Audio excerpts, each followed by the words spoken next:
নবী করিম সাল্লাল্লাহু আলাইহি সাল্লাম ইন্তেকালের 5 দিন আগে থেকে জ্বরাক্রান্ত হলেন, রোগাক্রান্ত হলেন, জ্বরে আর মাথার যন্ত্রণায় অস্থির হয়ে যেতে লাগলেন। বেহুশ হন, আবার হুশ হন। যেদিন তিনি ইন্তেকাল করবেন তার আগের দিনেও তিনি জোহরের নামাজ পড়ার জন্য সাহাবীদের কাঁধের উপরে ভর দিয়ে নামাজ পড়তে গেছেন। পা উঁচু করে নিতে পারেন নাই, পা টেনে টেনে নিয়েছেন। তিনি সেখানে খুতবা দিলেন, বললেন, ও আমার উম্মতেরা, এই পৃথিবীতে আল্লাহ রাব্বুল আলামিন তার এক বান্দাকে পৃথিবীর সব জাগতিক সম্পদ দিতে চেয়েছিলেন, কিন্তু সেই বান্দা সব জাগতিক সম্পদকে উপেক্ষা করে আল্লাহর সঙ্গে দিদার করা বেশি পছন্দ করেছেন। কেউ কিছুই বুঝলো না। হযরত আবু বকর রাদিয়াল্লাহু তাআলা আনহু খুব কাঁদতে লাগলেন। তিনি বুঝতে পেরেছেন যে এই পৃথিবীতে সমস্ত সম্পদ দিতে চেয়েছিলেন আল্লাহ, যাকে তার নাম বিশ্বনবী। তিনি সবগুলি উপেক্ষা করে আল্লাহর সঙ্গে দিদার করা বেশি পছন্দ করেছেন। আমরা অতি তাড়াতাড়ি নবীজি থেকে নবীর এতিম হয়ে যাব।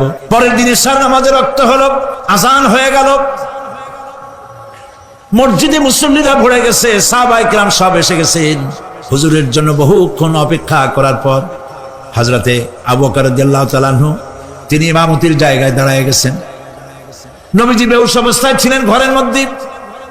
হুশ আসার পর তিনি হযরত আয়েশাকে বললেন, আয়েশা, মসজিদে নববীতে এখন কি হতেছে? তিনি বললেন, নামাজ হচ্ছে।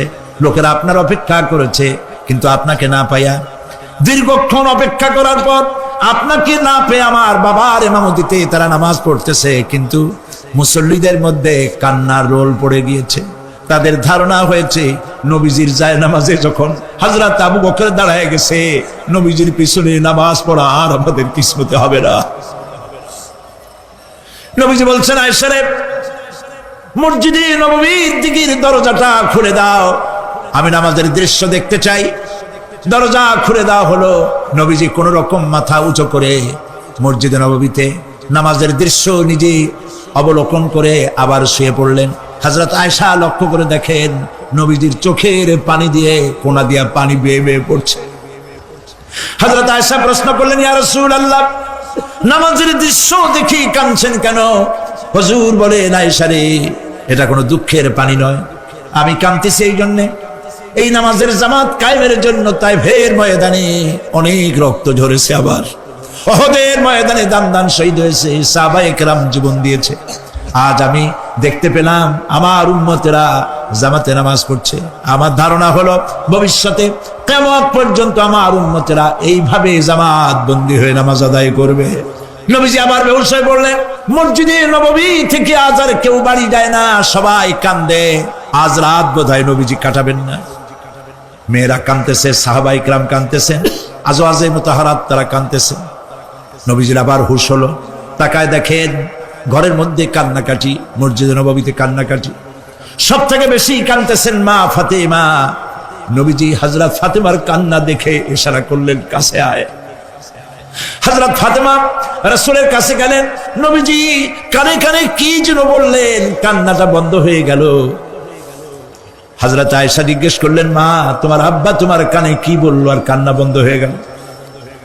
হযরত ফাতেমা বলে, আম্মাজি, আমার আব্বা আমাকে বললেন, মা ফাতিমা, তোমার কান্না আমার বরদাস্ত হয় না, কেঁদো না, আমি মৃত্যুর পরে সকলের আগে তোমার সাথে আমার দেখা হয়ে যাবে।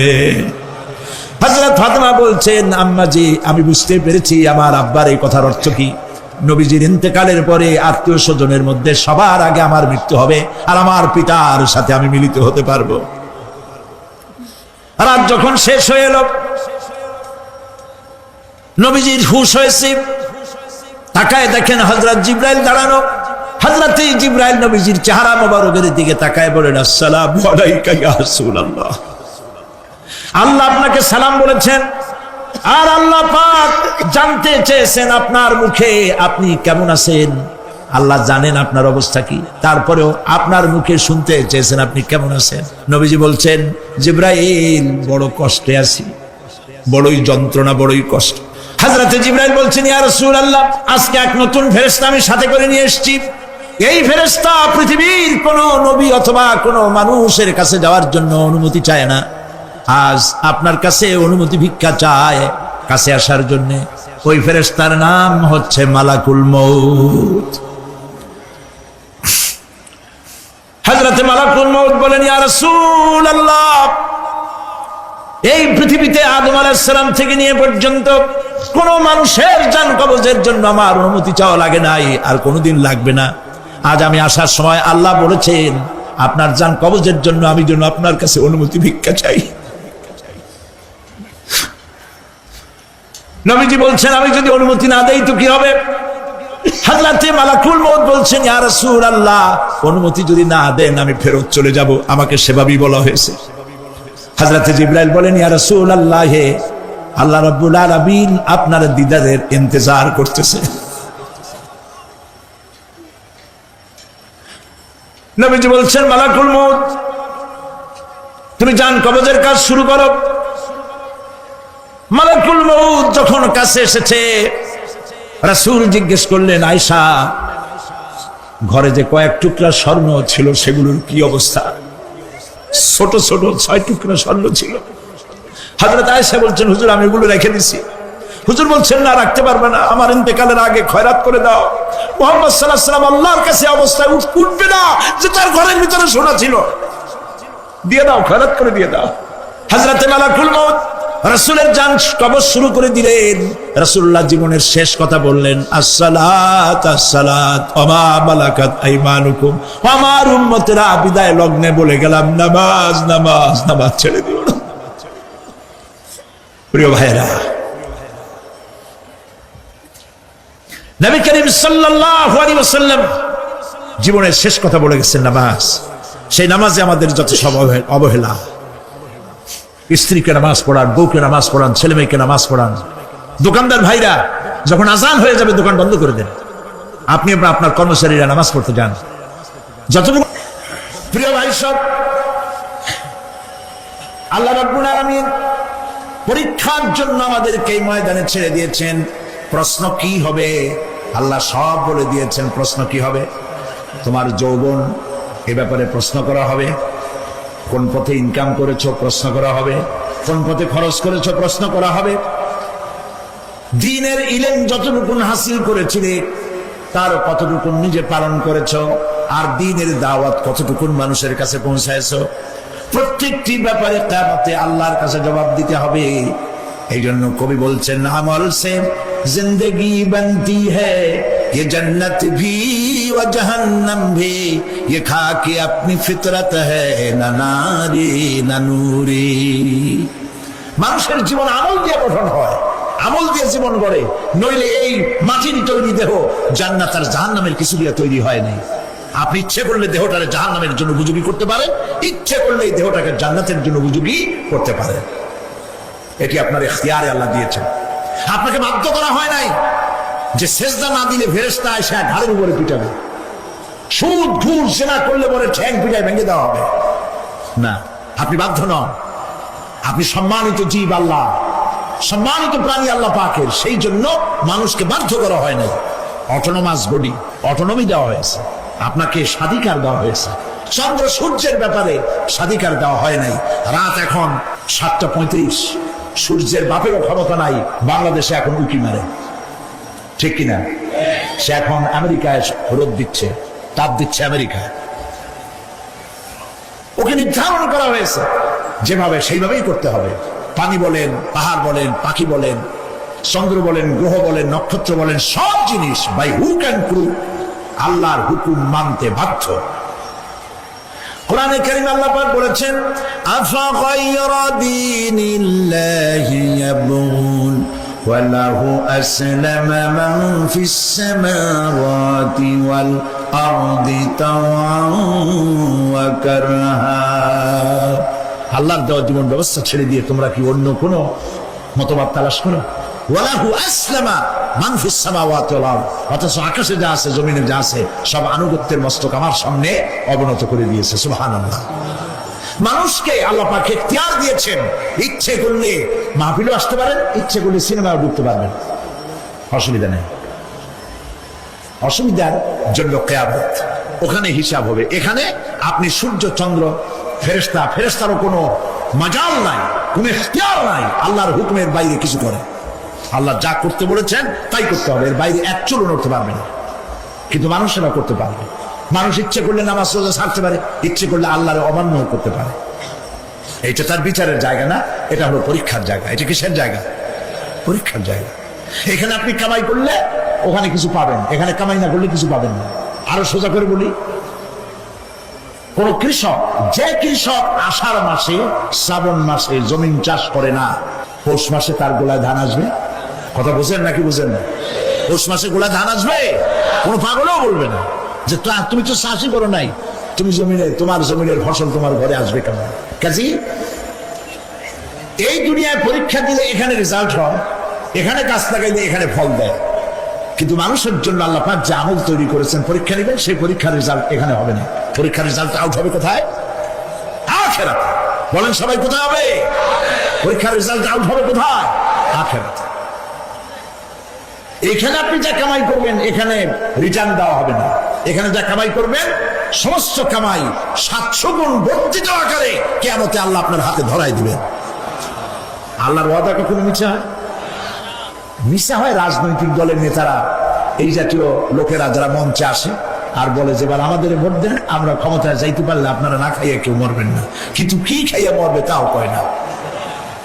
সেদিন শুনলাম এই যে নির্বাচন এখন একটা চলতেছে, স্লোগান বাপ দাঁড়াইছে, ছেলে তো বলে রহিম ভাই আমার ভাই, তোমার ভাই, বাপের নাম রহিম। তারপরে শুনলাম বলতেছে বেগুন ভাইয়ের চরিত্র, আজকাল নাম রাখে তো আদর করে বেগুন পটল, বেগুন ভাইয়ের চরিত্র ফুলের মতো পবিত্র। আমি আরেকজনের পাশে থেকে কইল যে নামাজ পড়ে না একক, তো এমনই ফুলের মতো চরিত্র। তো দুনিয়ার ময়দানে আপনি যা কামাই করবেন এখানে রেজাল্ট আউট হবে, এখানে আপনি পাবেন ফল, এখানে পাবেন। যা করবেন এখানে গাছ লাগাবেন, ফল লাগাবেন, এখানে পাবেন। আর আল্লাহর জন্য যেটা করবেন সেটার ফল, সেটার রেজাল্ট কিয়ামতে বাইর হবে। সুবহানাল্লাহ। এখানে পরীক্ষা দিয়ে যদি কেউ ফেল করে, ম্যাট্রিক পরীক্ষা দিয়ে ফেল করেছে, ফাজিল পরীক্ষা দিয়ে ফেল করেছে, আবার পরীক্ষা দিয়ে পাস করার সুযোগ আছে, আবারও ফেল করেছে, আবারও পরীক্ষা দিয়ে পাস করার সুযোগ আছে। 10 বার যদি ফেল করে আরো 10 বার পরীক্ষা দিয়ে পাস করার সুযোগ আছে। কিন্তু কিয়ামতের দিন আল্লাহ রাব্বুল আলামিনের জীবনের পরীক্ষায় কোনো মানুষ যদি আল্লাহর আদালতে ফেল করে বসে একবার, দ্বিতীয়বার পরীক্ষা দেওয়ার আর কোনো সুযোগ নাই। এই পৃথিবীতে যদি কেউ নিম্ন আদালতে মামলায় হেরে যায়, জজ কোর্টে করবে, যদি হেরে যায় হাইকোর্টে করবে, হেরে গেলে আপিল করবে সুপ্রিম কোর্টে, সুপ্রিম কোর্টেও যদি হেরে যায় তাহলে প্রেসিডেন্টের কাছে আপিল করবে। সুযোগ আছে কয়েকবার। কিন্তু কিয়ামতের দিন জীবনের আদালতে কোনো মানুষ যদি একবার ফেল করে বসে, জীবনের মামলায় যদি একবার হেরে যায়, দ্বিতীয়বার আপিল করার আর কোনো জায়গা নাই। সে আখিরাতে রেজাল্ট আউট হবে। আমরা সব মরে যাব, আমরা সব কি হব? সব মরে যাব। আল্লাহ পাক আমাদেরকে উঠাবেন। আবার মানুষকে কবরে রাখার সময় আমরা কি বলি?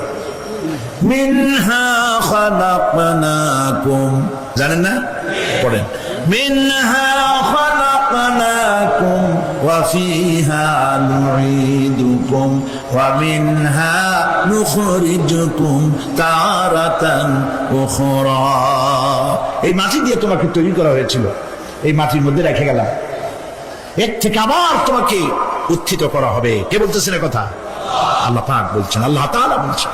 কি নিষ্ঠুর এই পৃথিবী! ভেবে দেখেছেন কি একবারও কি ভেবে দেখেছেন এই পৃথিবী কত নিষ্ঠুর? এই সন্তান সন্ততি সব একটি মোহ, একটি মায়া, একটি মহব্বত, একটি প্রতারণা। যে বইয়ের জন্য হারাম ইনকাম করেছেন, যে সন্তানদের জন্য হারাম ইনকাম করেছেন, জান দিলেন, রক্ত দিলেন, জীবন দিলেন, সারা রাত কষ্ট করেছেন, দৌড়দৌড়ি করেছেন, যখন মরে গেলেন যে বাচ্চাটা আপনি করে না নিলে কলিজা ঠান্ডা হয় না, সেই বাচ্চা বলবে, মাকে বলবে, মা বাপের লাশ যে রুমে আছে আমার সেখানে নিও না, আমার ভয় করে। ঠিক কিনা? স্ত্রীও আরো 2-1 লোক না হলে লাশের ঘরে থাকতে পারবে না, তারও ভয় করবে। থাকলে বড় জোর মা থাকতে পারে, বাপ থাকতে পারে। যাকে বিবাহ করার পর অনেক সন্তান আছে, মা বাপকে চোখে দেখতে পারে না, বল কথা মতো মায়ের সাথে কথা বলা বন্ধ করে দেয়। হয়তো কুমিল্লা এরকম নাও থাকতে পারে। বউ তো নালিশ করছে, মার সাথে কথা বলে, আবার বলে এই বুড়িটা মরে না কেন? নাউজুবিল্লাহ, নাউজুবিল্লাহ। বুড়িটারে মরার কথা বলতেছো তুমি?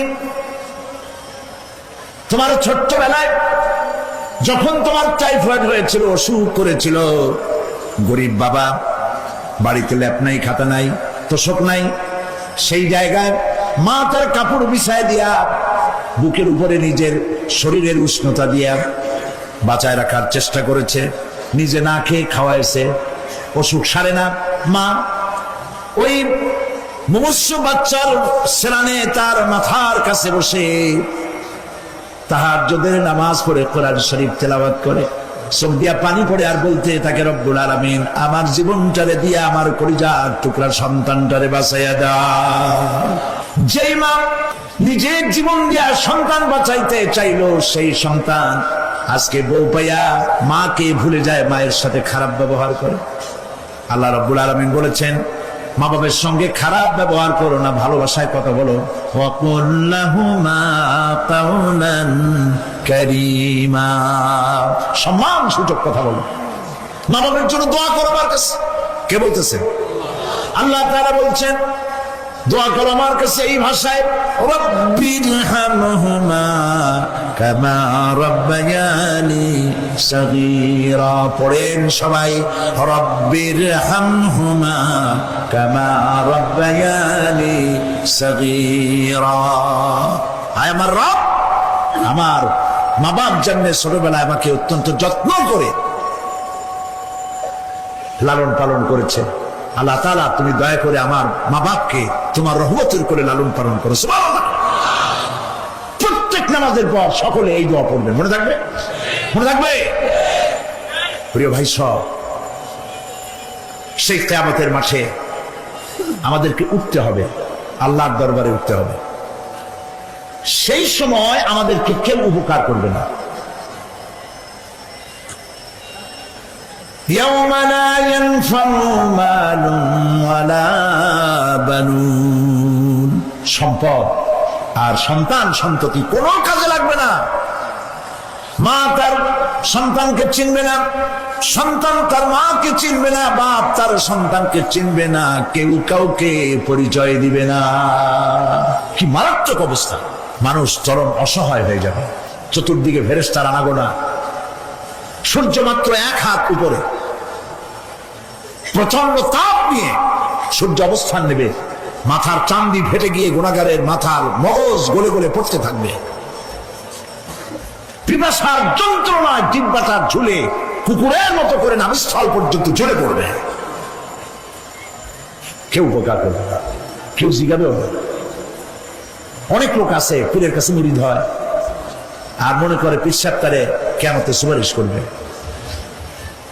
অসম্ভব। আয়াতুল কুরসির মধ্যে আমরা পড়ি, মান যাল্লাযী ইয়াশফাউ ইনদাহু ইল্লা বিইজনিহি। কে আছে এমন?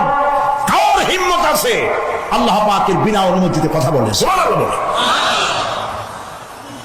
কোথার পীর, কোথার খাজা বাবা হারায় যাবে। ইব্রাহিম আলাইহিস সালামের মতো পয়গম্বর কি মনে করো? আল্লাহর খলিল। ইব্রাহিম আলাইহিস সালাম আল্লাহর কি? আল্লাহর খলিল। আল্লাহর খলিল কিয়ামতের দিন বলবেন, আল্লাহ পাক, আয় আল্লাহ তাআলা, আমার বাপের কাছে আমার একটা ওয়াদা ছিল, আমি সুপারিশ করবো তার জন্য, তুমি দয়া করে আমার বাপকে জাহান্নাম থেকে ক্ষমা করো, আমি তার জন্য সুপারিশ করতেছি। আল্লাহ তাআলা বলবেন, ইব্রাহিম তোমার সুপারিশ মঞ্জুর হলো না। কথা বুঝতেছেন না? বুঝতেছেন না? ইব্রাহিম আলাইহিস সালাম যদি বাপের জন্য সুপারিশ করতে না পারে, ইব্রাহিম আলাইহিস সালাম তিনি যদি তার বাপের জন্য সুপারিশ করে যদি ব্যর্থ হন, আপনার পিসাব কোন কামে লাগবে চিন্তা করেন। নবী করিম সাল্লাল্লাহু আলাইহি ওয়াসাল্লামকে প্রশ্ন করা হয়েছে, হে রাসূল আপনার আব্বা আম্মার অবস্থা কি হবে? কথা কি শোনেন নাকি? আপনার আব্বা আম্মার অবস্থা কি হবে? নবী করিম সাল্লাল্লাহু আলাইহি ওয়াসাল্লাম বলেছেন, আমি আমার আব্বা আম্মার কোনো উপকারে আসবো না। ইন্না লিল্লাহি ওয়া ইন্না ইলাইহি রাজিউন। তাহলে কোন সাহসে মনে করতেছেন কোন পীর কোন একটা বিদেশ থেকে দেশের থেকে একটা নাজিল হলো আর ওইটার পিছনে পিছনে দৌড়াবেন? সে আপনারা নাজাত দেবে, তার পায়সুমা খাবেন। এই পায়ে হাত দিয়ে কত মুসিবত বলতেন। টাকা ইনকাম করার জন্য মানুষকে ভুল পথে পরিচালিত করছে অনেক পীর, আছে না?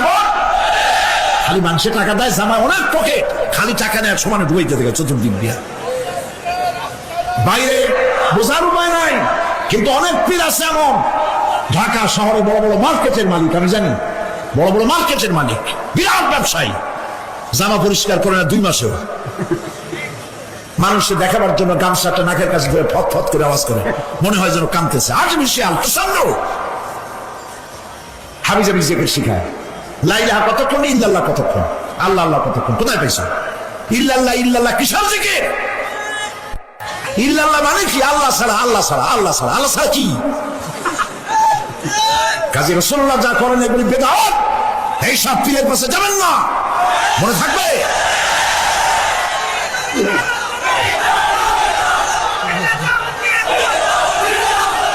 প্রিয় ভাই সব, কিয়ামতের দিন আপনার আমল, একমাত্র আমল আপনাকে বাঁচাইতে পারবে। এই কোরআন শরীফে আল্লাহ পাক বলেছেন, ইয়া আইয়ুহাল্লাযীনা আমানু আবতাগু ইলাইহিল ওয়াসিলা, হে বিশ্বাসীরা ওসিলা ধরো।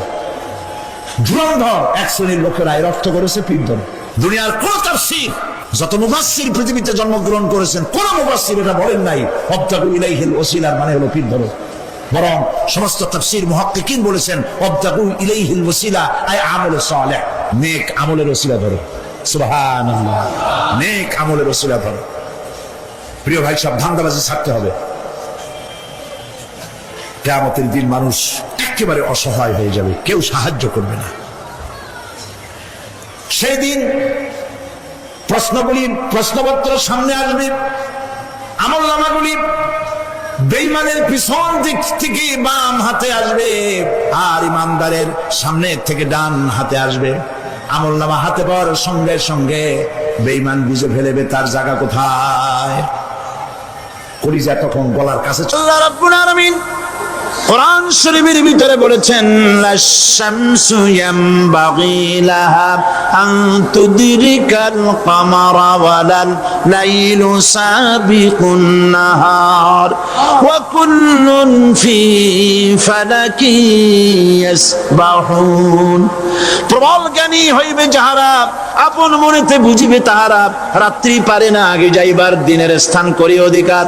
চন্দ্র বাদে না সূর্যের গায়েতে, সূর্য পারে না চন্দ্রকে ধরিতে, যার যে স্থান বহাল রাখিয়া ভ্রমণ করিছে খোদাকে ডরিয়া।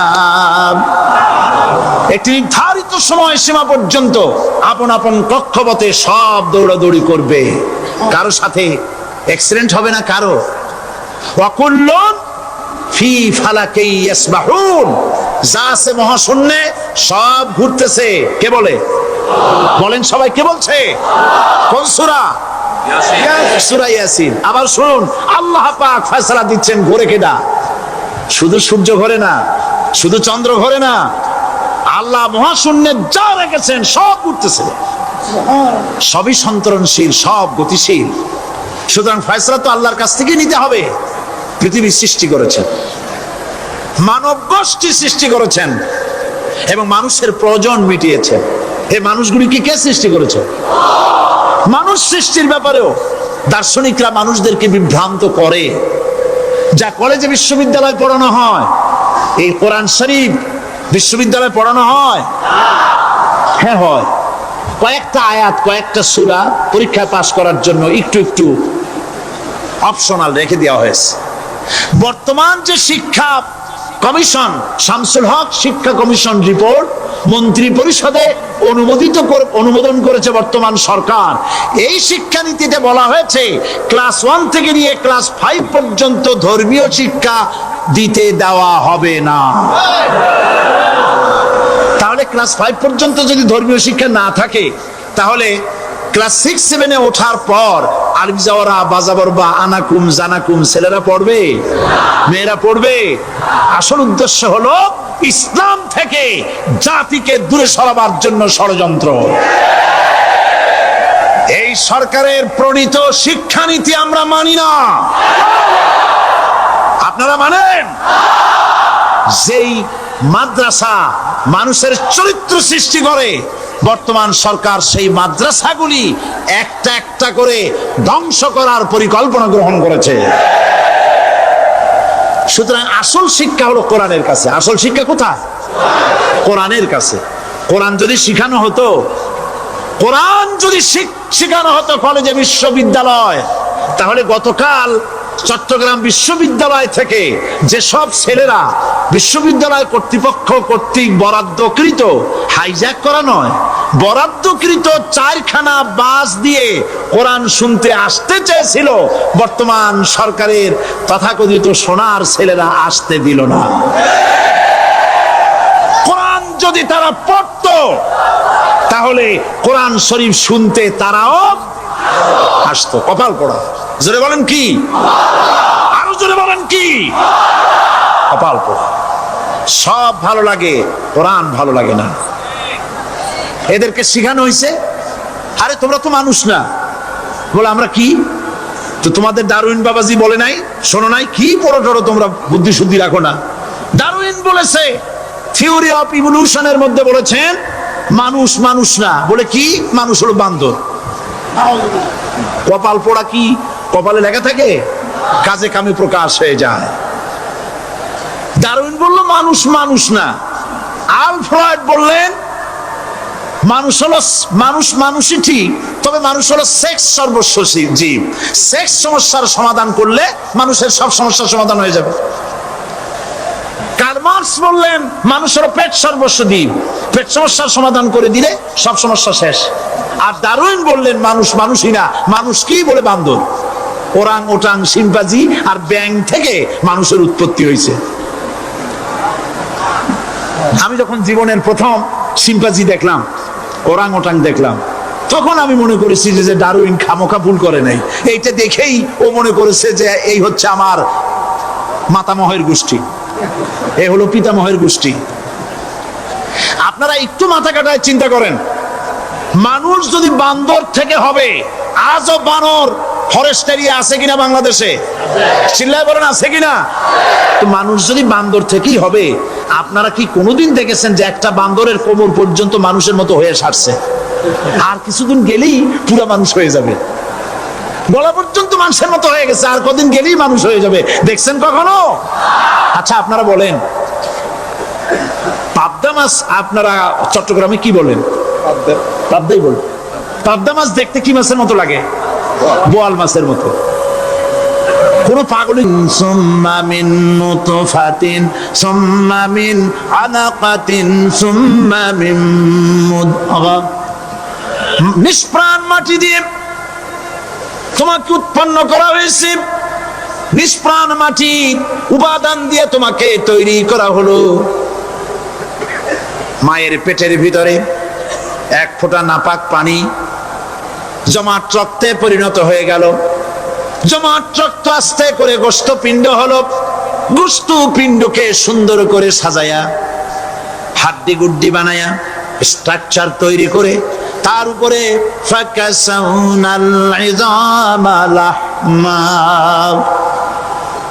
চামড়া দিয়ে গোস্ত দিয়া সাজায়া সুন্দর করে বানালাম। আল্লাহর পরিচয় শুনুন। আল্লাহ আমার কেমন আল্লাহ? মায়ের পেটের ভিতরে সন্তান বানায়া, এরপরে যখন রূহ দেওয়া হয়েছে, ক্ষুধা লেগেছে, খাবারের প্রয়োজন হয়েছে, আল্লাহ রাব্বুল আলামিন ওই কচি বান্দা মায়ের পেটে বসে কি খাবে, সেজন্য তার মা চিন্তা করে নাই, বাবা চিন্তা করে নাই, সরকার চিন্তা করে নাই। আল্লাহ রাব্বুল আলামিন মায়ের মাসিক অসুখকে বন্ধ করে দিয়ে সন্তানের নাভির সাথে আর মায়ের নাভির সাথে তার লাগায়া, পাইপ লাগায়া মায়ের মাসিক অসুখের রক্তগুলি দিয়ে সন্তানকে বড় বানালেন। মুখ দিয়া এই রক্ত পান করালেন না, মুখটাকে পবিত্র রেখে দিলেন যাতে করে পৃথিবীতে আসার পর ওই মুখ দিয়া আল্লাহ রাব্বুল আলামিনের জিকির করতে পারো। সন্তান মায়ের ভিতরে পেটের ভিতরে বড় হলো। আল্লাহ রাব্বুল আলামিন বলেন মাস দিন যখন পুরা হয়ে গেল, সুম্মা নুখরিজুকুম তিফলা, বাচ্চার আকারে পৃথিবীতে নিয়ে আসলাম। এখন খাবা কি? পৃথিবীতে যখন বাচ্চা এলো তখন তার পেটের পেটের সাথে যে সংযোগ ছিল মায়ের নাভির সাথে আর সন্তানের নাভির সাথে, সেই সংযোগ তার আর কি থাকলো? কি করা হলো? কেটে দেওয়া হলো। লক্ষ্য করুন, খাবারের জন্য একটি মাত্র পাইপ আল্লাহ লাগাইছিলেন, পৃথিবীতে সন্তান আসার সঙ্গে সঙ্গে পাইপটা কেটে দেওয়া হলো। এবার কি খাবে? আল্লাহ রাব্বুল আলামিন মায়ের বুক থেকে সন্তানের জন্য এবার সিঙ্গেল সিগন্যাল, তার জন্য সিঙ্গেল কোন লাইন যেটা ছিল কেটে দিয়া মায়ের বুক থেকে সন্তানের জন্য ডাবল লাইন আল্লাহ চালু করে দিলেন। এমন দুধ বানায় দিলেন যা শুধু খাবার নয়, শুধু ফুড ভ্যালু নয়, এই দুধের ভিতরে ক্যালসিয়াম, এর মধ্যে ভিটামিন, এর মধ্যে আয়রন, এর মধ্যে মেডিসিন। দুনিয়ার এই সন্তান ছিল ফি কারারিম মাকিন, সুরক্ষিত জায়গার ভিতরে ছিল, কোনো পলিউশন সেখানে যেতে পারতো না, রোগের জার্ম সেখানে যেতে পারতো না। দুনিয়ায় এলো দূষিত আবহাওয়ার ভিতরে, এই সন্তানকে এখনই অ্যান্টিবায়োটিক খাওয়ালে পরে অসুবিধা হবে। আল্লাহ রাব্বুল আলামিন মায়ের দুধের ভিতরে ঔষধ দিয়া রোগের প্রতিষেধক বানায়া দিলেন। এ হলো আমার আল্লাহ। এ আমার কে? আল্লাহ। জোরে বলেন আল্লাহ। আল্লাহ আল্লাহ রাব্বুল আলামিন মায়ের দুধ দিয়ে সন্তানকে বড় করলেন আর শোনায় দিলেন, খবরদার এই মায়ের সাথে, এই বাপের সাথে নাফরমানি করবি না।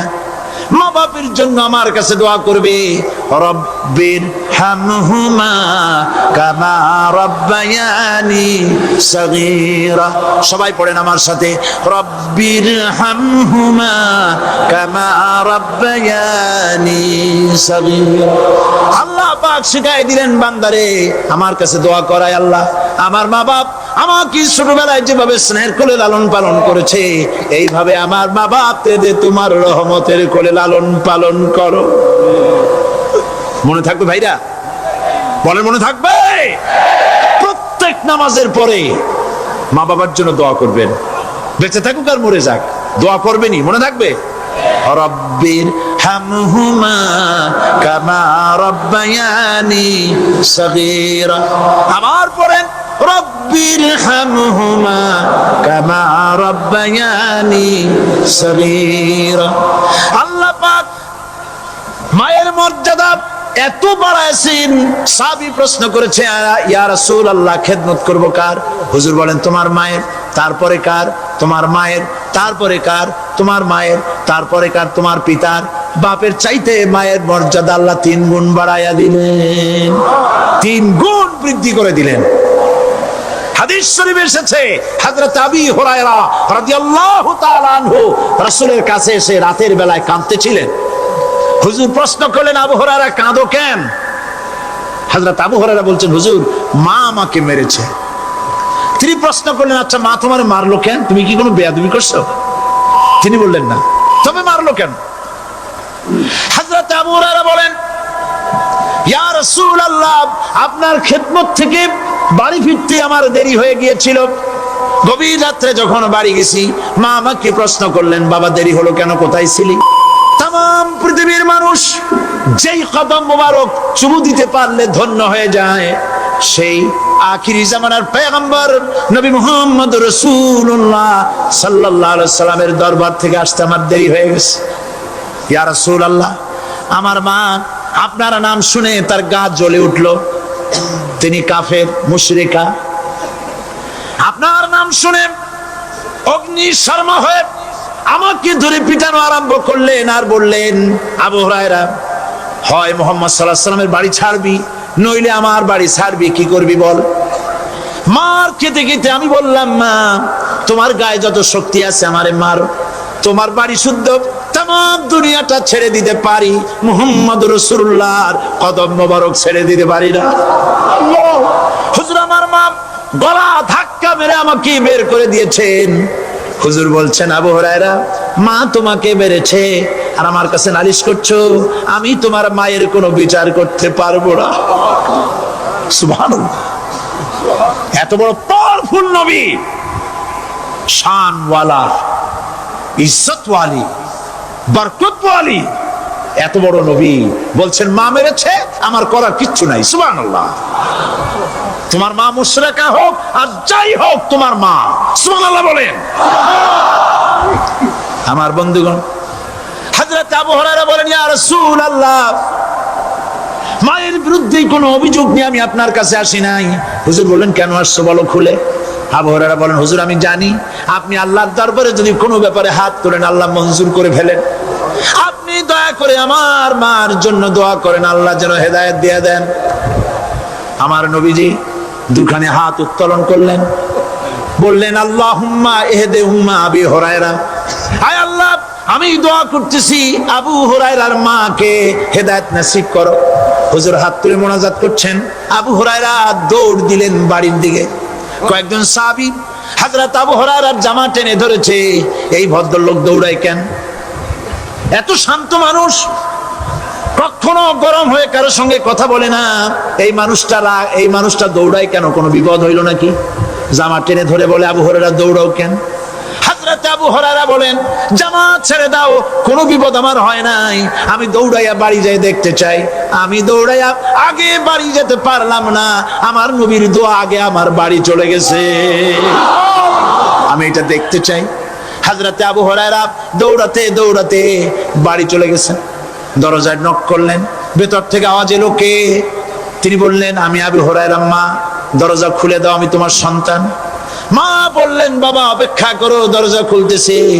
হযরত আবু হুরায়রা বলেন, মায়ের গলার আওয়াজের ভেতরে কুফরি কর্কশতা পেলাম না, মায়ের গলার আওয়াজের ভেতরে তাওহীদের নরমিয়াত পেলাম। আমার কাছে মনে হলো আমি আবু হুরায়রা বাড়ি আসার আগে নবীজির দোয়া আল্লাহর আরশে পৌঁছে গেছে। আবু হুরায়রা বলছেন, মা আমার কিছুক্ষণ পরে ঘরের থেকে বেরিয়ে এসেছেন, আমি দেখলাম মায়ের শরীর ভিজা, মাথার চুল দিয়া পানি টপকাচ্ছে। মা আমার বললেন, বাবারে তোমাকে মারার পর আমি নিদারুণ অনুশোচনায় পড়েছিলাম, মনে মনে ভাবলাম, আহারে আমার সন্তানরা আমি কেন মারলাম? সে তো কোনো খারাপ কাজ করে নাই, কোনো খারাপ জায়গায় যায় নাই। এত ভালো মানুষ, যার সম্পর্কে লোকেরা খামোখাই মিথ্যা কথা বলে, এই ভালো মানুষটার কাছে গেছে, সেজন্য আমি মারলাম কেন? বাবা গো, আমি আমার ভুল বুঝতে পেরেছি, জীবনের ভুলও ধরা পড়েছে, আমাকে জলদি করে নিয়ে চলো বিশ্ব নবীর দরবারে।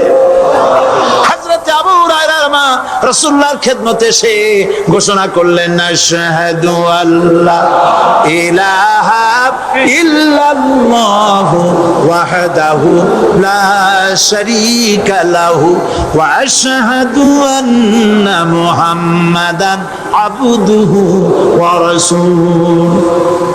আমার ভাইরা, আল্লাহ রাব্বুল আলামিন মানুষ সৃষ্টি করে পৃথিবীতে পাঠায় দিলেন, খাবারের ইন্তজাম করলেন, এগুলি সব আল্লাহর পরিচয়। আল্লাহরে চেনার জন্য বড় বড় কিতাব ঘাটা লাগে না, কিসমতে যদি থাকে দুই একটা দৃষ্টান্ত যথেষ্ট হয়ে যায়। সুবহানাল্লাহ, সুবহানাল্লাহ, দুই একটা দৃষ্টান্ত যথেষ্ট। আল্লাহ পাক সমস্ত সৃষ্টি জগৎকে তৈরি করলেন, সৃষ্টি করলেন, আর তাদের খাদ্যের ব্যবস্থা করলেন। কে করেছেন খাদ্যের ব্যবস্থা? খাদ্য দেন আল্লাহ। কিন্তু অহংকারী যারা, তারা বলে দেশের বাম্পার ফলনের জন্য সমস্ত কৃতিত্ব সরকারের। বলেন আস্তাগফিরুল্লাহ, বলেন নাউজুবিল্লাহ। এদের একজন বলছিল, 3 বছর কিছু দিবার পারুম না। লোকেরা কয় আমরা না খাইয়ে থাকুম, আল্লাহ কয় আমিও দেহুম, কদ্দুর পারো না খাইয়ে থাকতে। ফসল কে দেন? জোরে বলেন, কে দেন? বাম্পার ফসলের ফলনের দাবি সরকার করতে পারে না, এটা কুফরি, এটা শিরক। জমিনের ফসল কে দেন? আকাশের বৃষ্টি কার? পানি কার? সার কার? সব আল্লাহ পাক। আল্লাহ পাক কোরআন শরীফে বলেছেন, لئن شكرتم لأزيدنكم ولئن كفرتم إن عذابي لشديد। আমার নিয়ামতের শুকর যদি আদায় করো বাড়ায় দেব, আর যদি কৃতজ্ঞ হও শুকরিয়া আদায় না করো মস্ত বড় শাস্তি দেব। ফসল দেই আমি আর শুকরিয়া আদায় করো তোমার বাজানে, ঠিক কিনা? শুকরিয়া আদায় করে কার? বাজানে।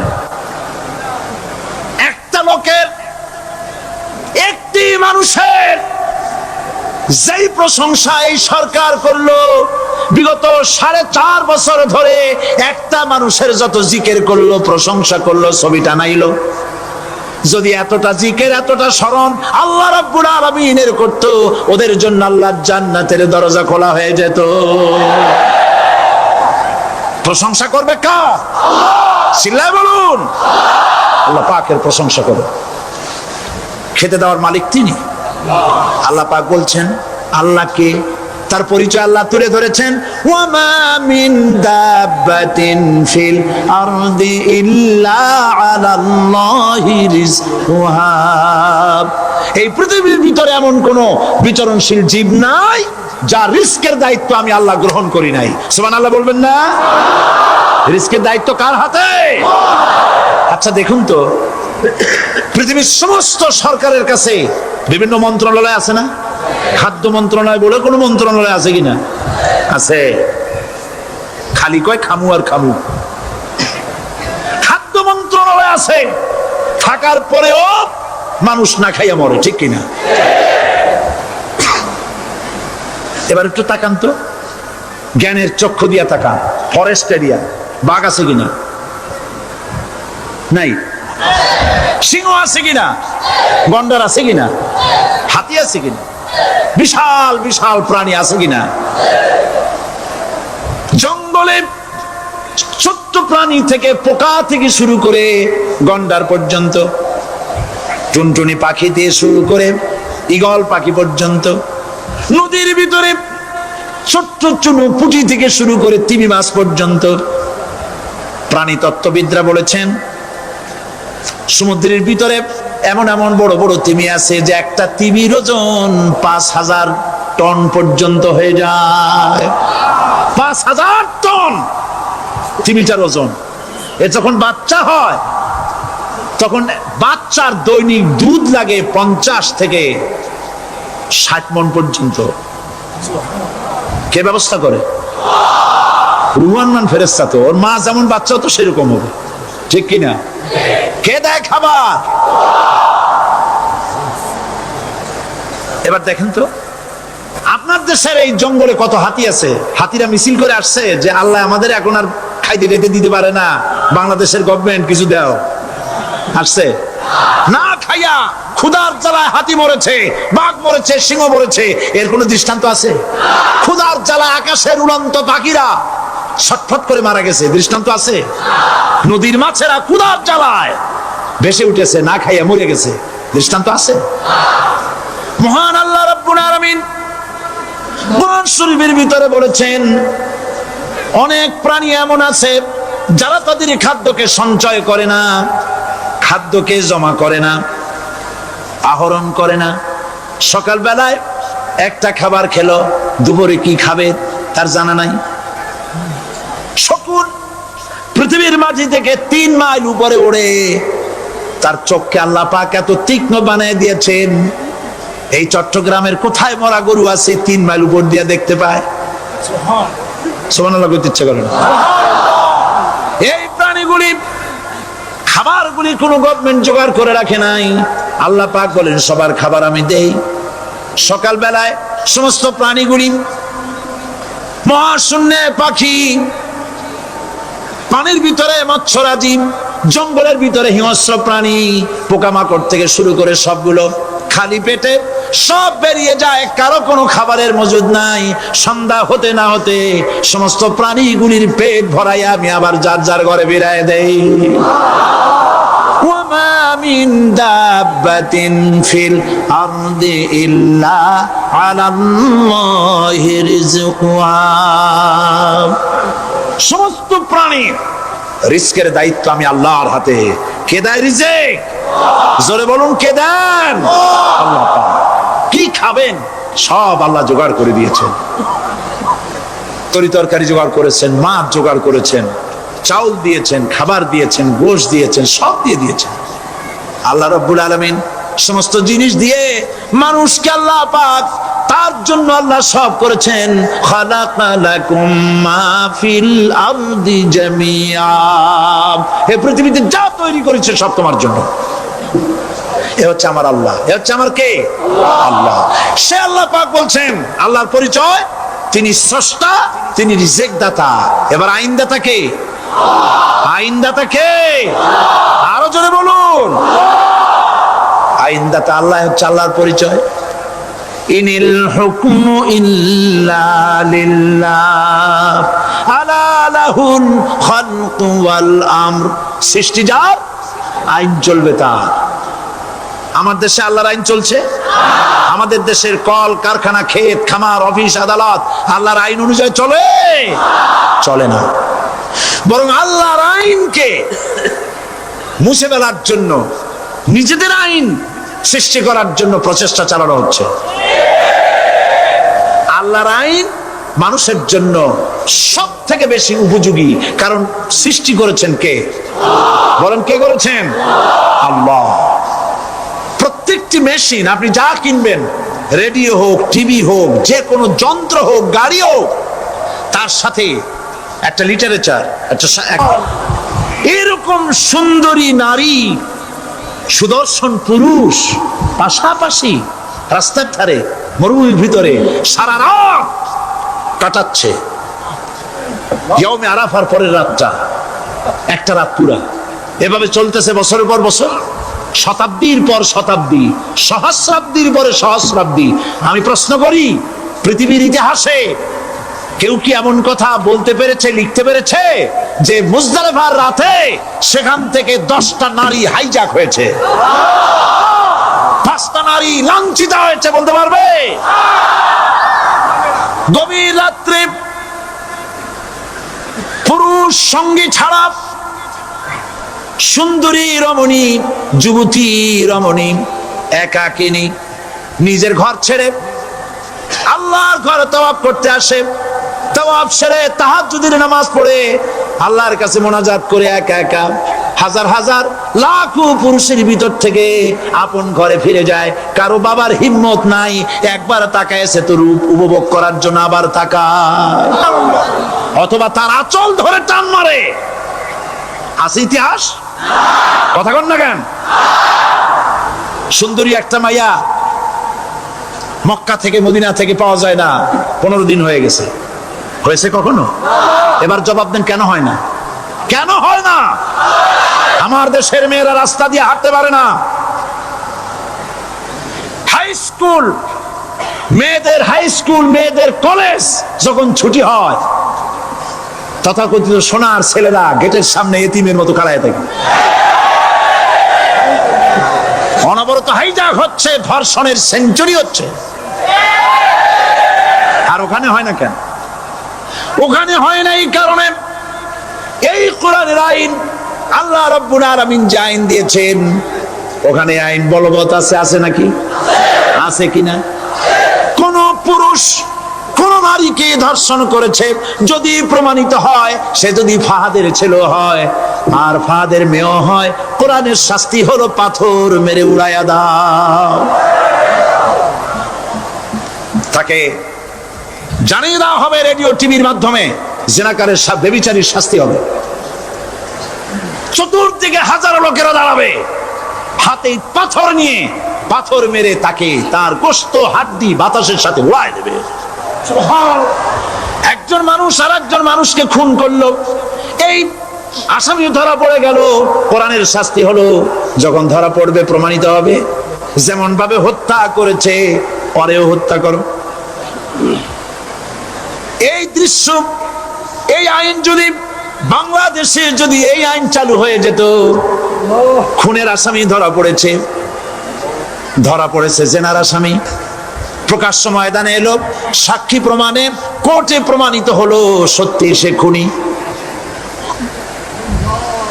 এই বিশাল আউটার স্টেডিয়ামের মাঝখানে খুনি কি দাঁড় করাও, চতুর্দিকে হাজারো লাখো মানুষ থাকুক, রেডিও টিভির ক্যামেরা কার্যকর হবে, পত্র পত্রিকার সাংবাদিকরা আসবে, তরবারির আঘাতে খুনির কল্লাটা উড়ায় দাও, দেহটা নিঃসার হয়ে জমিনে পড়ে যাবে।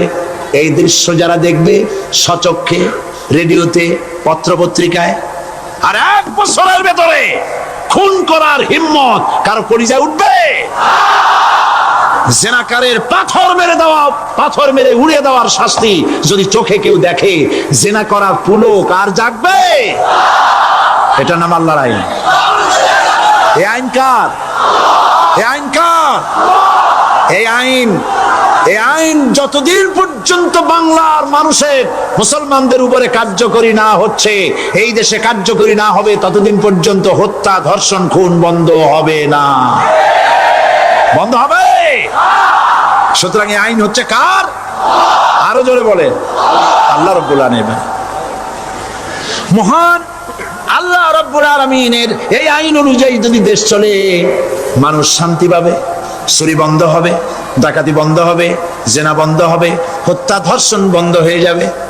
নবীজি এমন একটি আইন চালু করে দিয়ে, কোরআনের বিধান চালু করে দিয়ে এমন একটা সমাজ চালু করেছিলেন, যেই সমাজ সম্পর্কে হুজুর নিজে বলেছেন, খায়রুল কুরুনে কারনি, সর্বশ্রেষ্ঠ যুগ হলো কার যুগ? আমার যুগ। সুবহানাল্লাহ বলেন।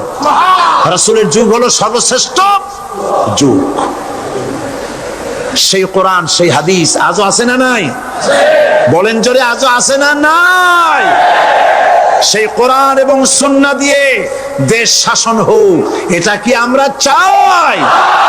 কারা কারা চাই? দু হাত উঁচু করে দেখা।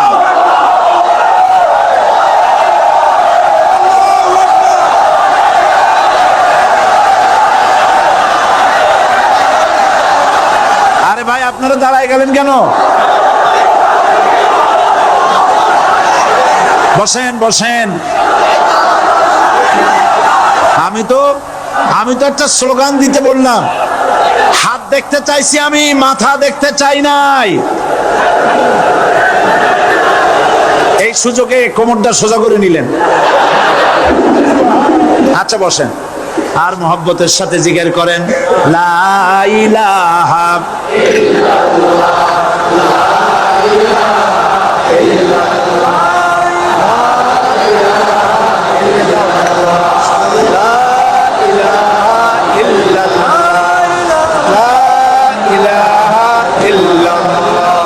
লা ইলাহা ইল্লাল্লাহ, জোরে সরে সবাই জিকির করেন, লা ইলাহা ইল্লাল্লাহ, লা ইলাহা ইল্লাল্লাহ, লা ইলাহা ইল্লাল্লাহ, লা ইলাহা ইল্লাল্লাহ, মুহাম্মাদুর রাসূলুল্লাহ।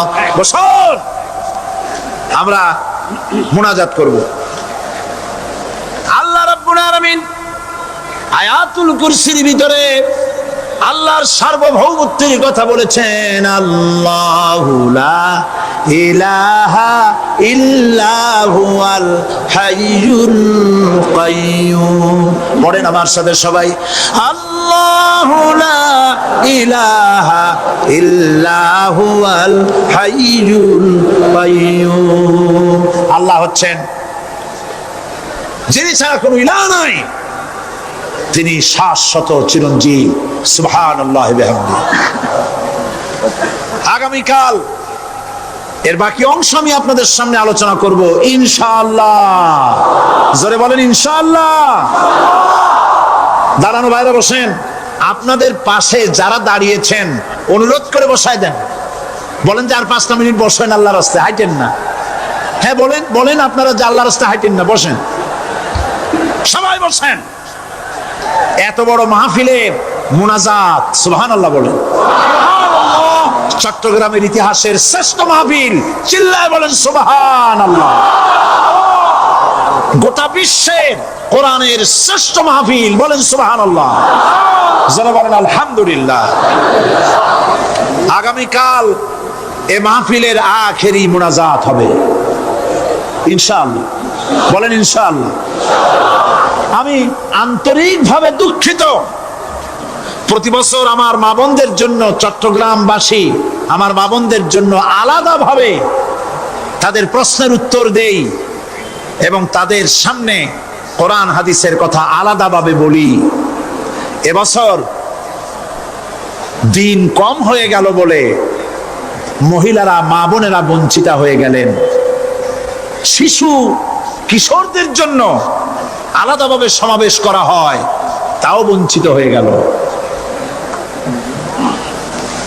এই বিশাল তাফসীরুল কোরআন মাহফিলের বরকত থেকে চিটাগংবাসীকে যারা বঞ্চিত করলো, আল্লাহ তাদের হেদায়েত নসিব করে দিয়ে। যদি হৃদয় থাকে, যদি হৃদয় বলে কিছু থাকে, বিবেক বলে যদি কিছু থাকে, আর শরীর যদি মুসলমানের পিওর রক্ত থাকে, তাহলে বাড়ি বসে অনুশোচনা করা উচিত, চোখের পানি ফেলানো উচিত ওই সব লোকের যারা এই বরকতপূর্ণ মাহফিলকে বাধা দিয়েছে। আর যাদের কলজের মধ্যে আল্লাহ মোহর মেরে দিয়েছে, এগুলোর তো হেদায়েত হবে না। যাদেরকে আল্লাহ পাক তৈরি করেছেন জাহান্নামের জন্য, ওদের কাছে মাহফিল অসহ্য, সহ্যই হবে না। নাউজুবিল্লাহ বলেন। চট্টগ্রামবাসীর জন্য তাফসীরুল কোরআন মাহফিল নিয়ামত। এই নিয়ামত কিয়ামত পর্যন্ত আল্লাহ টিকায় রাখুন, বলি আমিন। আগামীকালের আখেরি মোনাজাতে সমস্ত মুসলমান চতুর্দিক থেকে আল্লাহ পাকের নারা লাগাতে লাগাতে আসবেন। আল্লাহু আকবার, নারে তাকবীর। গোটা চট্টগ্রাম, গোটা চিটাগং শহর আগামীকাল কোরআনের মিছিলের শহর হবে ইনশাআল্লাহ।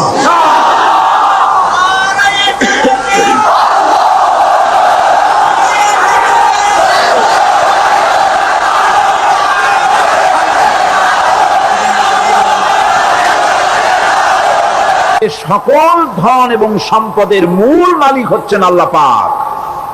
সমস্ত ধন সম্পদের মালিক কে? আল্লাহ সুবহানাহু ওয়া তাআলা। কোরআনে কারীম বলছে, লিল্লাহি মা ফিস সামাওয়াতি ওয়া মা ফিল আরদ। আকাশ এবং জমিনের ভিতরে যা কিছু আছে সব কিছুর মালিকানা কার? জোরে বলেন কার? আল্লাহ রাব্বুল আলামিন হচ্ছেন এর একচ্ছত্র মালিক। সুতরাং বান্দাদের কাছে কিছুদিনের জন্য এগুলিকে আমানত রাখা হয়েছে। আমাদের ঘর আছে, বাড়ি আছে, ব্যবসা আছে, বাণিজ্য আছে, জায়গা আছে, জমিন আছে, গরু আছে, বাছুর আছে, এই সবগুলি কিছুদিনের জন্য আমাদের কাছে কি রাখা হয়েছে? আমানত। আমানতের মাল আপনি আপনার ইচ্ছা মতো খরচ করতে পারবেন না। আমানতের মাল কি ইচ্ছা মতো খরচ করা যায়? যায় না। আমানতের মালকে খরচ করতে হলে মূল মালিকের ইচ্ছা অনুযায়ী খরচ করতে হবে। মূল মালিককে আল্লাহ রাব্বুল আলামিন বলছেন, ইন্নাল্লাহা ইশতারা মিনাল মুমিনিনা আনফুসাহুম ওয়া আমওয়ালাহুম বিআন্না লাহুমুল জান্নাহ। আমি আমার মুমিনের জান এবং মালকে খরিদ করে নিয়েছি, বিনিময় জান্নাত দিয়ে দিয়েছি। তোমার কাছে যে জান আছে, মাল আছে, এটা তোমার নয়, এটা আমার আমানত তোমার কাছে। সুতরাং এই আমানত খরচ করতে হবে মূল মালিকের ইচ্ছা অনুযায়ী। সমাজের এক শ্রেণীর লোক প্রচুর বিত্তের মালিক হবে, সমাজের এক শ্রেণীর লোক প্রচুর বিত্ত এবং সম্পদের মালিক হয়ে ভোগ বিলাসের আনন্দের স্রোতে ভেসে যেতে থাকবে, নিজেকে ভাসিয়ে দেবে। আর এক শ্রেণীর লোক অনাহারে অর্ধাহারে কষ্ট করবে। এ বিধান ইসলামের নয়। কেউ থাকবে 10 তলায় আর কেউ থাকবে গাছতলায়, কেউ খাবে পোলাও, কোরমা, বিরিয়ানি, আর কারো কিসমতে মরিচ পোড়াও হবে না। এই বিধান আল্লাহর নয়। ইসলামের বিধান হচ্ছে এই যে আল্লাহ যে সব সম্পদ মানুষকে দান করেছেন, এই সম্পদের ভিতরে বিত্তহীনদের অধিকার রাখা হয়েছে। বিত্তহীন যারা গরিব, যাদের কিছু নাই, তারা আপনার করুণার পাত্র নয়। কি বলেন, তারা কি ধনীদের করুণার পাত্র? কোরআনে কারিমে আল্লাহ বলেন, ওয়াল্লাযীনা ফী আমওয়ালিহিম হাক্কুন লিস-সাইলি ওয়াল মাহরুম। ধনীদের সম্পদের ভেতরে গরিবদের, বিত্তহীনদের অধিকার রয়েছে, সে অধিকার আদায় করে দাও। দান করা এমনি দিয়ে দেওয়া এক জিনিস, গরিবদেরকে, বিত্তহীনদেরকে ইসলাম করুণার পাত্র বানায় নাই, বলেছে অধিকার। অধিকারটা বড় মজবুত কথা, এই কথার লোড আছে, ওয়েট আছে। আপনার আমার সম্পদের, অর্থাৎ যাদের বিত্ত আছে, বিত্ত সম্পদওয়ালা সম্পদশালী লোকেদের সম্পদের ভেতরে গরিবদের অধিকার রয়ে গেছে, সে অধিকার আদায় করতে হবে। ইসলাম সকল মানুষের দারিদ্র্য দূর করে বেঁচে থাকার মৌলিক অধিকার প্রতিষ্ঠিত করেছে। রাসূল করিম সাল্লাল্লাহু আলাইহি ওয়াসাল্লাম বলেছেন, লাইসা লি ইবনি আদম হাক্কুন সিওয়া হাযিহিল খিসাল, বাইতুন ইয়াসকুনুহু ওয়া সাওবুন ইওয়ারি আওরাতাহু ওয়া জালফাল খুবজ ওয়াল মা, আখরাজাহু তিরমিজি। তিরমিজি শরীফের হাদিসের ভেতরে এসেছে, রাসূল করিম সাল্লাল্লাহু আলাইহি ওয়াসাল্লাম বলেছেন, প্রত্যেকটি বনি আদমের তার বাস করার জন্য একটা গৃহ, এবং লজ্জা ঢাকার জন্য, শীত নিবারণের জন্য তার বস্ত্র, আর ক্ষুধা মিটাবার জন্য তার পানি আর রুটি ইত্যাদির ব্যবস্থা করতে হবে, চাই সে মুসলমান হোক আর হিন্দু হোক আর খ্রিস্টান হোক। বনি আদম, আদমের সন্তান যে মানুষ, যে তার এই অধিকার ইসলাম প্রতিষ্ঠিত করেছে। আজ বলা হচ্ছে খাদ্য, বস্ত্র, বাসস্থান সমাধান দেবে অমুকরা তমুকরা, এরকমের স্লোগান হয় না? ওরা দিতে পারবে না, ওরা দিতে পারে নাই। খাদ্য, বস্ত্র, শিক্ষা, চিকিৎসা, বাসস্থানের গ্যারান্টি দিয়েছে কোরআন, দিয়েছে আল্লাহ রসুল জনাব মুহাম্মদ রাসূলুল্লাহ সাল্লাল্লাহু আলাইহি ওয়াসাল্লাম। ইসলাম অর্থনৈতিক নিরাপত্তার জন্য যে সব পন্থা অবলম্বন করেছে, সেটা হচ্ছে যে সমাজের কর্মক্ষম সকল ব্যক্তি রুজির জন্য পরিশ্রম করবে, কেউ বসে থাকতে পারবে না। এটা হচ্ছে ইসলামের নিয়ম, কেউ বসে থাকতে পারবে না। কোরআনে কারীম বলছে, ফাইদা কুদিয়াতিস সালাতু ফান্তাশিরু ফিল আরদ ওয়াবতাগু মিন ফাদলিল্লাহ। ফাইদা কুদিয়াতিস সালাত, যখন তোমার নামাজ সম্পূর্ণ হয়ে গেল, ফান্তাশিরু ফিল আরদ, ছড়িয়ে পড়ো আমার জমিনের উপরে, ওয়াবতাগু মিন ফাদলিল্লাহ, আর আমার অনুগ্রহ অনুসন্ধান করো। রুজি কামানো কোনো খারাপ জিনিস না। কেউ মনে করে সারাদিন বসে বসে আল্লাহর জিকির করব, কেউ দুনিয়াটারে ঝামেলা মনে করে জঙ্গলে চলে যেতে চায়, এটা নিয়ম না। আপনি বসে থাকতে পারবেন না, আপনাকে কাজ করতে হবে। রুজি কামাই করাটাকে কোরআনে কারিমে এতটা সম্মান দিয়েছে, যেটাকে ফদলুল্লাহ বলা হয়েছে। ফদলুল্লাহ, এটা আল্লাহর অনুগ্রহ, সুবহানাল্লাহ বলেন। এটাকে ফদলুল্লাহ বলা হয়েছে, এটা জিনাতুল্লাহ বলা হয়েছে। আপনি যে কাপড় চোপড় ব্যবহার করেন, এই কাপড় চোপড়ের ব্যাপারে আল্লাহ পাক প্রশংসা করেছেন, কাপড় চোপড় সুন্দর পড়তে বলেছেন। তারপরে রুজি রোজগার হালাল করতে বলা হয়েছে, এবং রুজি কামাবার ব্যাপারে, হালাল ভাবে রুজি কামাবার জন্য ইন্সপিরেশন দেওয়া হয়েছে কোরআন এবং হাদিসে। রাসূল করিম সাল্লাল্লাহু আলাইহি ওয়াসাল্লাম বলেছেন, আল কাসিবু হাবিবুল্লাহ, সহস্তে যে উপার্জন করে সে আল্লাহর বন্ধু। যে ব্যক্তি ঠেলা গাড়ি চালায়, কুলি মজুর, রিক্সা চালায়, নিন্দা নাই, তাকে নিন্দা করা যাবে না। রিক্সাওয়ালা একটা গুরুত্বপূর্ণ দায়িত্ব পালন করছে। কুমার, কামার, তাঁতি, জেলে, ধোপা, নাপিত সবাই কাজ করছে। প্রত্যেক কাজের সম্মান ইসলাম দেয়, সুবহানাল্লাহ কোন। সমস্ত কাজের সম্মান আছে, শুধুমাত্র সম্মান নাই চুরির কাজের, ডাকাতির কাজের, সন্ত্রাসের কাজের, চাঁদাবাজির কাজের, মাস্তানির কাজের। এই সব কাজ নিন্দনীয় এবং এই সব কাজ নিতান্ত বাজে কাজ। এ কাজের কোনো সম্মান নাই। সম্মান হচ্ছে নিজের হাতে কামাই করে সারা দিনে এক মুঠো খাবারও যদি খান, আপনার খাবারের চাইতে হালাল খাবার কারো হতে পারে না। আল্লাহর বন্ধু, সোজা কথা না। আল কাসিবু হাবিবুল্লাহ, সহস্ত উপার্জনের এত বরকত। সেজন্য অর্থনৈতিক নিরাপত্তার জন্য সমাজের প্রত্যেকটি কর্মক্ষম লোককে কাজ করতে হবে। কি করতে হবে? নামাজ পড়া হয়ে গেছে, এখন আর বসে থাকা চলবে না, নেমে পড়ুন কাজের জন্য, আল্লাহর অনুগ্রহ অনুসন্ধান করুন। এরপরে আল্লাহ পাক বলছেন, আমার অনুগ্রহ রুজি কামাও, আর রুজি কামাবার সময় আযকুরুল্লাহ যিকরান কাসীরা লাআল্লাকুম তুফলিহুন। আর জিকির করবা আমার বেশি, আমার জিকির করবা। বলা হচ্ছে রুজি অনুসন্ধান করো, আর বলা হচ্ছে আমার জিকির করো। হয়ে গেছে ফজরের নামাজ পড়ে ঘুমানো। হাদিস শরীফে বলা হচ্ছে ফজরের নামাজ পড়া হয়ে গেছে, ঘুমায়ও না, রুজি তালাশ করো, রিজিক তালাশ করো, নিজের সাহায্য করো, অন্যকে সাহায্য করো, নিজের সংসারের জন্য কাজ করো, অন্যের জন্যও করো। হালাল ভাবে রুজি কামাই করে বউকে একটা ব্লাউজ কিনে দিয়েছেন, একটা শাড়ি কিনে দিয়েছেন, বাচ্চাকে ক্লাসের বই কিনে দিয়েছেন, বাজার থেকে মাছ তরিতরকারি কিনে, অক্ষম ব্যক্তিদেরকে সহযোগিতা করবে। যারা নাকি উপার্জন করতে পারে না, ওই জাতীয় লোকদেরকে তারা সহযোগিতা করবে।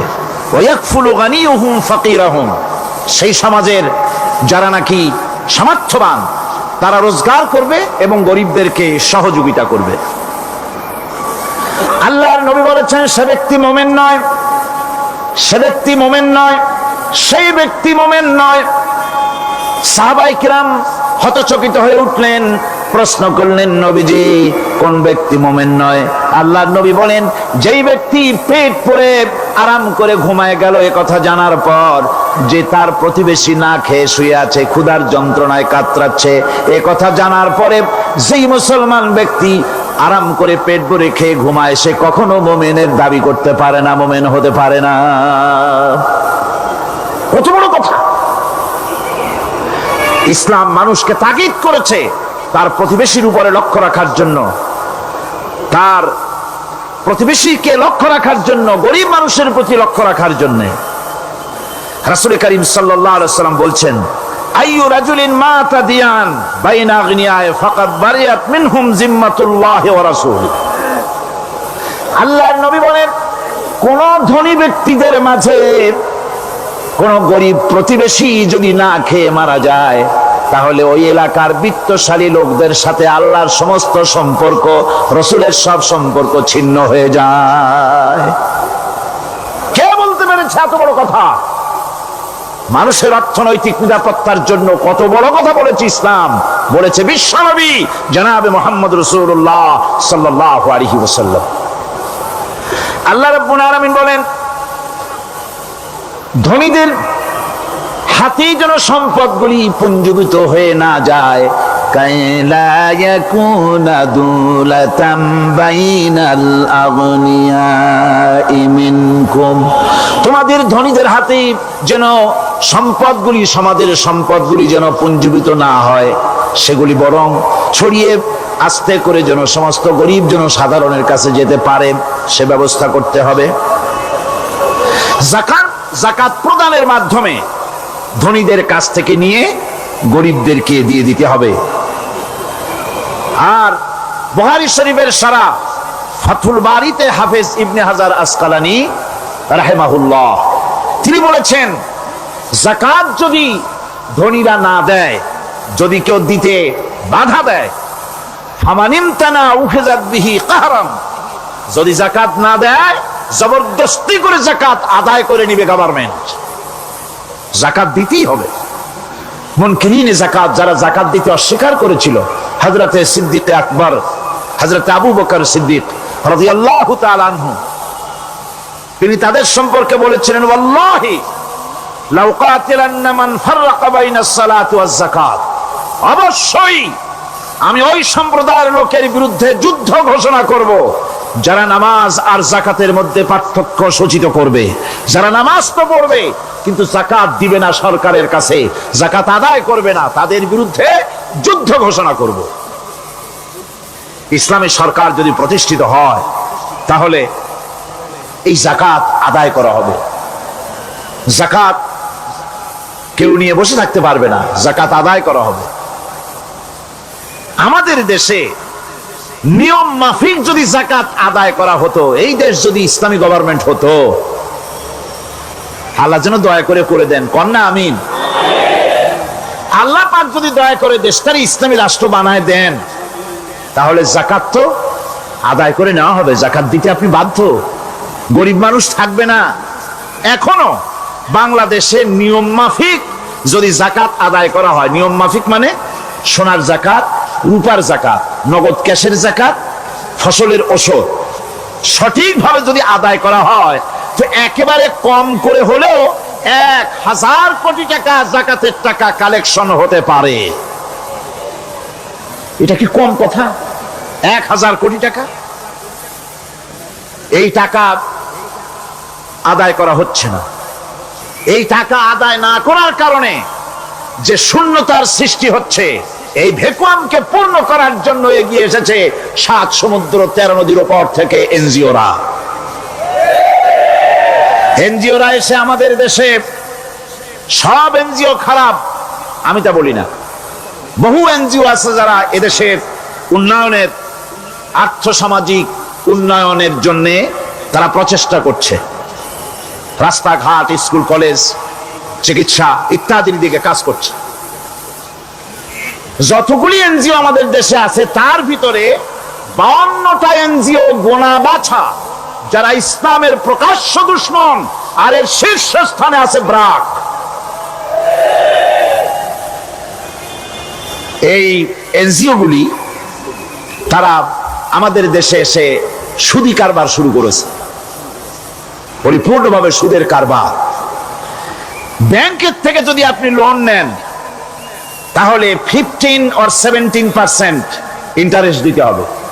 আর ওদের কাছ থেকে যে সুদ, যে টাকা নেওয়া হয়, সেই টাকায় গ্রামীণ ব্যাংক থেকে শুরু করে ব্রাক বলেন, কারিতাস বলেন, অক্সফাম বলেন, এডাপ বলেন, যেগুলি আছে এগুলি সুদ নেয় 30 থেকে 34% পর্যন্ত। গোটা জাতিকে গ্রাম পর্যায়ে তারা সুদের নিবিড় চাষ করতেছে, ঘরে ঘরে সুদ পৌঁছে দিয়েছে, মুসলমান নারীদেরকে বেহুরমতি করেছে, ইসলামের ঐতিহ্য ধ্বংস করতেছে, নারীদেরকে বিপর্দা করতেছে, আমার দেশের ফ্যামিলি স্ট্রাকচারকে এনজিওরা ধ্বংস করে দিচ্ছে।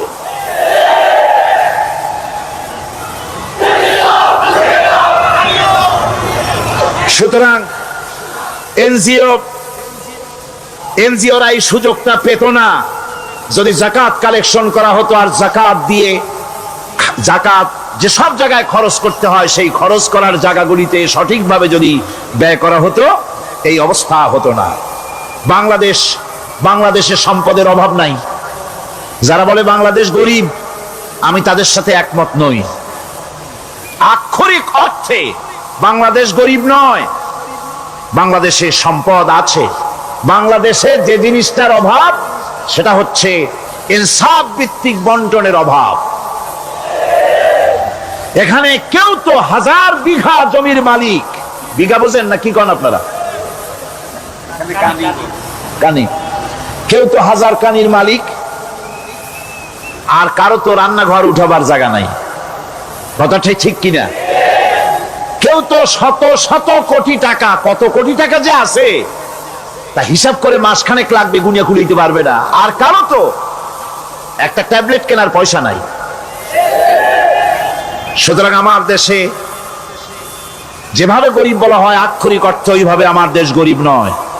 আমাদের দেশে সম্পদ আছে, বহুত জমি অনাবাদি ফেলে রাখা হয়েছে। রাসূল করিম সাল্লাল্লাহু আলাইহি ওয়াসাল্লাম বলেছেন, সেই ব্যক্তির জমিন রাখার অধিকার নাই যে ব্যক্তি তা চাষের আওতায় না আনে। আছে না বহুত জমি পড়িয়া? আবাদযোগ্য জমি আমাদের দেশে আসে যা, তার 2,40,00,000 একর আমাদের ভূমি সম্পদ রয়েছে। বনজ সম্পদ যা আছে সেটা হচ্ছে 32,53,860 একর জুড়ে বিরাট বনজ সম্পদ আমাদের আছে। ভূমি সম্পদ আছে, বনজ সম্পদ আছে। আমাদের রয়েছে পানি সম্পদ, প্রায় 250 নদী, 3,600 বর্গ মাইল জুড়ে নদীগুলো প্রবাহিত আছে। আমাদের পানি সম্পদ আছে।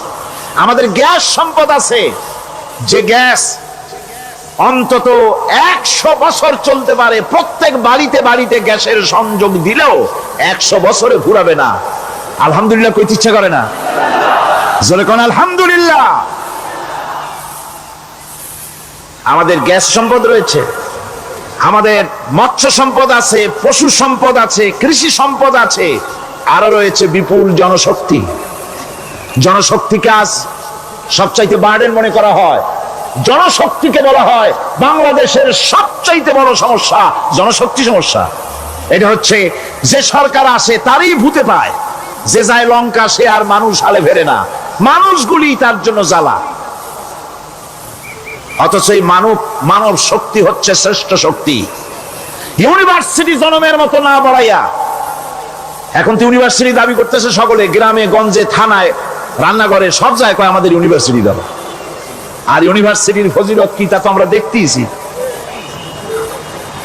এর থেকে বেশি করে পলিটেকনিক ইনস্টিটিউট, ভোকেশনাল ইনস্টিটিউট ইত্যাদি যদি বানানো হতো, ভিক্ষার হাতকে কর্মীর হাতে যদি পরিণত করা যেত, মানুষগুলিকে যদি কর্মক্ষম করা যেত, তাদেরকে যদি মডার্ন টেকনোলজি যদি শিক্ষা দেওয়া যেত, তাহলে এই মানব শক্তি রপ্তানি করে বা পৃথিবীর বিভিন্ন দেশ থেকে মূল্যবান বৈদেশিক মুদ্রা অর্জন করা যায়।